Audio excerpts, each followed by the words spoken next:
I want to share with you some of my dirty secrets, my dirty ADHD secrets. These are secrets I've kept hidden from the rest of the world pretty much all my adult life, but today I'm going to share them with you. Hi, I'm Bev. If you're new here, welcome to my channel. If you're not new here, welcome back. I'm Bev. I'm a business mentor and a coach, and I help wellness professionals and coaches to get into the corporate market. But I'm also a middle-aged postmenopausal woman with ADHD who didn't discover she had ADHD until less than 2 years ago. I was 56 when I found out I had ADHD. So there's lots of things that I have struggled with over the years that I've been probably quite embarrassed and ashamed about. And now I've decided, do you know what? I've had enough of that. I'm going to be me and own all of those things that society might deem to be gross or not acceptable. But it's part of who I am. So this is me coming out, sharing my dirty secrets, my dirty ADHD secrets with you. Over the last few years, since I kind of came to terms with understanding about what ADHD is and why for some of us it makes certain things pretty difficult, I've learned to give myself a little bit more grace, I think, and to be a little bit more forgiving of the things that I struggle with.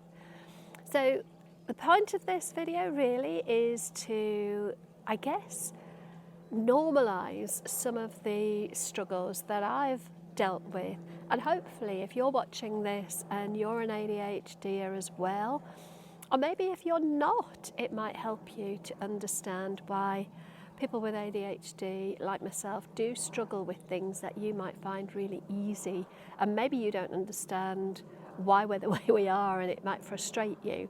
Don't worry, when I say my dirty secrets, they're not that dirty really. But there are some things that I definitely have felt embarrassed and ashamed about in the past. So here we go with first dirty secret number one. And that is I have little piles of doom all around the house. I hadn't even come across this term doom piles until quite recently, but it sums up what they are perfectly. For some reason, I end up with sort of small collections of random stuff in little piles. It's almost my way of tidying things up. When I don't really know where something should go, I will kind of gather it up into a little pile, and it becomes this sort of doom pile with whole loads of disconnected stuff in them. So I looked at my bedside table the other day and there was a golf ball, a Unison lip salve. There's also all of my unopened yet boxes of vitamins. I've got a tube of ibuprofen gel on there. There's a couple of highlighters, just the most random collection of stuff, and I have these all over the house. I have learned to get a little bit better at not having them invade the public areas of the house. So it does tend to be my bedroom and my office that tends to have more of these doom piles. But I have doom drawers as well. You know, I have a drawer that is like a catch-all drawer that everything goes in, and it can be a real mishmash. And I'm sure it drives my husband mad. But that's just kind of me, and I find there's something kind of comforting about having these doom piles everywhere. Second dirty ADHD secret. Sometimes I don't remember to brush my teeth in the morning, and it can be midday before I get to brush my teeth. Interestingly, I never forget to brush my teeth in the evening before I go to bed, and I think it's something to do with the routine that I have in the evening, because when I was working a full-time job and I had to get up and get ready for work, I had a very routine morning sequence. You know, there was morning rituals there. So got up, had a shower, washed my hair, brushed my teeth, did my makeup, got out to work. And since I've been working for myself, that routine has gone out of the window. So if I know I've got to go out somewhere in the morning, that routine kicks back in and I don't forget to do my teeth. But sometimes if I haven't got anything that I need to go out for, or if I'm not seeing anybody that day, quite often I'll get up and I'll grab some breakfast, have a cup of tea, sit down and start working, often still in my pyjamas. And it'll be lunchtime or so before I realise that I haven't actually brushed my teeth. And do you know that at one time that would gross me out? I remember a few years ago, which is a bit hypocritical when I think about this, but bear with me here. A few years ago, some colleagues and I started an online networking group when we went into the first lockdown. And one of the members of the group was a young lad called Dan. He used to create Notion templates. Notion is a piece of software if you don't know what it is. But he created Notion templates, and he used his Notion software to run his life, to run his study, to run his business, to run his life. He had basically all of the habits that he wanted to remember to do in his Notion template. And he showed us a template, his daily template, and the second, I think it was probably the second or the third thing listed on his to-do list for the day was brush my teeth. And I remember thinking at the time, God, do you really need to have a prompt in the morning to remind you to brush your teeth? And then I realised that actually that's a really good idea, because without that prompt, I forget. You know, if I'm out of my normal routine, I forget. But it's something that was drilled into us throughout our whole life. You must brush your teeth in the morning, you must brush your teeth at night. And if you don't, it's gross. Well, sometimes I forget. That was dirty secret number 2. Dirty secret number 3. Sometimes I'll put the washing in the washing machine and I won't take it out again for 3 or 4 days. Sometimes my husband has to remind me that the washing's in there. Because in my brain, once I've sorted the washing and put it into the washing machine and set the washing going, in my brain that's that job done. And the fact that there's another part of it, but I have to come back to that at a later date, my brain doesn't compute the two. I have this kind of out of sight, out of mind. I think there's a term they use for this in an ADHD speak. I think they call it object permanence. I don't think it's strictly the true meaning of object permanence. I think that's something to do with development in babies. But it does kind of describe this out of sight, out of mind really, really well. So object permanence for me is about, if I can see it, I'll remember it. If I can't see it, I forget about it. So if I want to remember to take vitamins, or if I have a prescription I need to remember to take, there is no point in having that in a cupboard, because if it's in a cupboard I won't see it, therefore I won't remember to take it. It has to be front and centre of somewhere that I will see it very easily.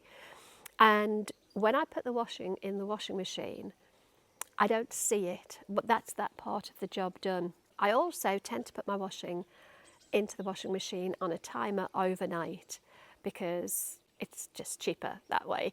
But if I've set the timer, put the washing machine and set the timer, maybe I set that at 12 o'clock at lunchtime, but it doesn't start washing until 2 o'clock in the following morning.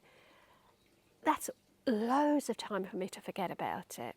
So quite often what I end up doing is 3 or 4 days after the washing has washed, I'll go to perhaps put another load of washing in, open the door and realise that there's still washing in there, and then I have to re-rinse it to make sure that it's fresh and clean again in order to hang it out, and then that might take another 20 minutes, and if I go off and do something else in that 20 minutes I'll get distracted and it'll get forgotten again.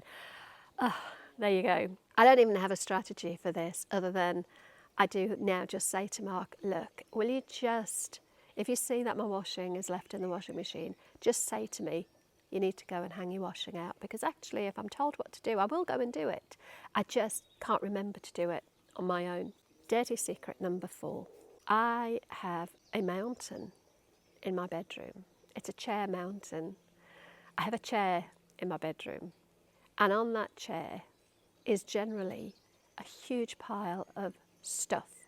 It'll be clothes, it'll be stuff waiting to be put away, it could be bags, it could be things that I've just bought, it could be papers, it could be any number of things. One thing I will very rarely be able to do is actually sit on the chair.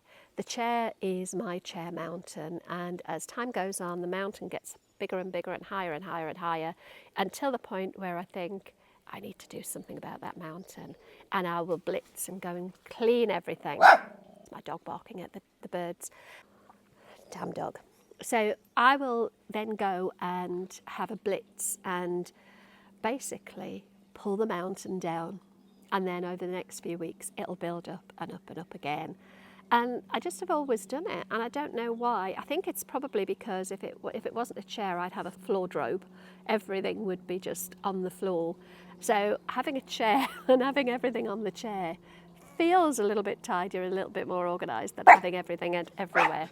And my fifth dirty ADHD secret is half-finished food in the fridge that goes mouldy. Quite often I will buy something. Maybe it's a pack of ham, or it could be a tub of soup, or it could be a tin of something, and I don't need to eat it all. I don't want to eat it all.